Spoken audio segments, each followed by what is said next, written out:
j'espère bien que c'est encore rentable d'investir dans l'hôtellerie en 2016. C'est de plus en plus difficile parce que le prix des actifs est de plus en plus élevé, mais on arrive encore en mettant la bonne marque au bon endroit, en faisant les bons travaux, à créer de la valeur. Oui, ça l'est. La preuve, cette année, nous avons procédé à quelques arbitrages en bénéficiant de la conjoncture et de cet effet d'une demande très importante. Et nous allons réallouer l'intégralité de nos produits dans le secteur de l'hôtellerie. Ça l'est. Alors absolument. La première raison, c'est parce que le potentiel de cette industrie reste encore très fort avec des prévisions qui sont très favorables. Et la deuxième, parce que l'hôtellerie est une industrie avec une très forte rentabilité.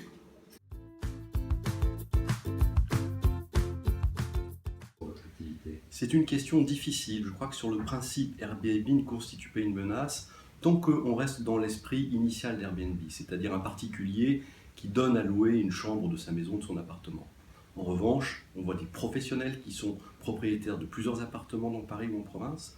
Et là, je crois que ça peut être une vraie menace si le législateur n'intervient pas fortement pour mettre un terme à ce qui est une dérive.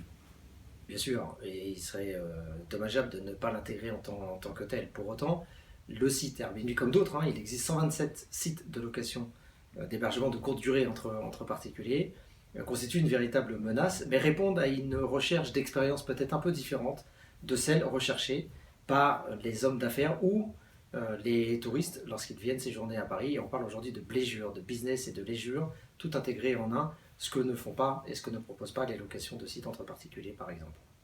Nous sommes favorables à l'économie collaborative, c'est sa perversion qui nous gêne et son industrialisation qui ne dit pas son nom. En fait, c'est l'abus et la perversion de ce système qui nous pose problème et cela sous-tend un problème d'équité concurrentielle dont nous souffrons. Oui, tout d'abord un très beau projet dans des tours de Jean Nouvel, avenue de France, pour faire une galerie de 139 chambres, un rooftop et un restaurant designé par Philippe Starck. Donc un projet très ambitieux, très excitant. Aussi Gare de Montpellier, un projet qui va sortir de terre dans les mois qui arrivent, ainsi que Lausanne, centre. Bien sûr, comme je le disais tout à l'heure, nous allons réallouer l'intégralité des produits que nous avons reçus au cours de cette année dans l'hôtellerie.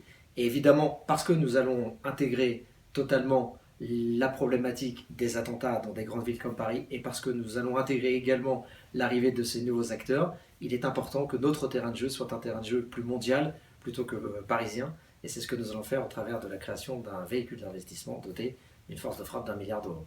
Évidemment, les projets que j'étudie sont confidentiels, mais on reste très actifs et on regarde pas mal de projets en ce moment. Extend AM, c'est pas seulement un financeur, c'est pas juste des gens qui viennent avec de l'argent, c'est aussi une relation de confiance avant tout. Il y a une vraie dimension de conseil et aussi, j'ai presque envie de dire, d'amitié. C'est très important pour moi de sentir Extend à mes côtés. Et je fais systématiquement appel à Extend, pas tant pour trouver des financements aussi que pour les sentir à mes côtés et partager avec eux ma réflexion et mon ambition dans le domaine de l'hôtellerie. Extend AM, c'est une société de gestion indépendante qui est dédiée aux investissements dits tangibles. Qu'est-ce que c'est les investissements dits tangibles? Ce sont des investissements dans des PME européennes qui ont à l'actif de leur bilan de puissants fondamentaux, des valeurs foncières, des valeurs de fonds de commerce, mais des valeurs d'expertise aussi, de savoir-faire, de licence. Et plus qu'un investisseur, pour nous, Extend AM est un véritable partenaire. Un partenaire sur lequel s'appuyer. Extend AM a aujourd'hui un peu plus, ou pratiquement une centaine de participations hôtelières en France. Et nous appuyons sur les équipes, nous nous faisons challenger tous les jours. Nous aimons ça, nous partageons des valeurs également communes, de rigueur, d'exigence, de qualité et de performance. Et c'est ce qui fait la force de pouvoir s'adosser à un partenaire comme Extend AM. Alors, Extend AM, c'est un partenaire qui connaît les entrepreneurs. C'est vraiment ça la qualité, qui est à nos côtés et qui connaît toutes les problématiques qu'on peut rencontrer au quotidien.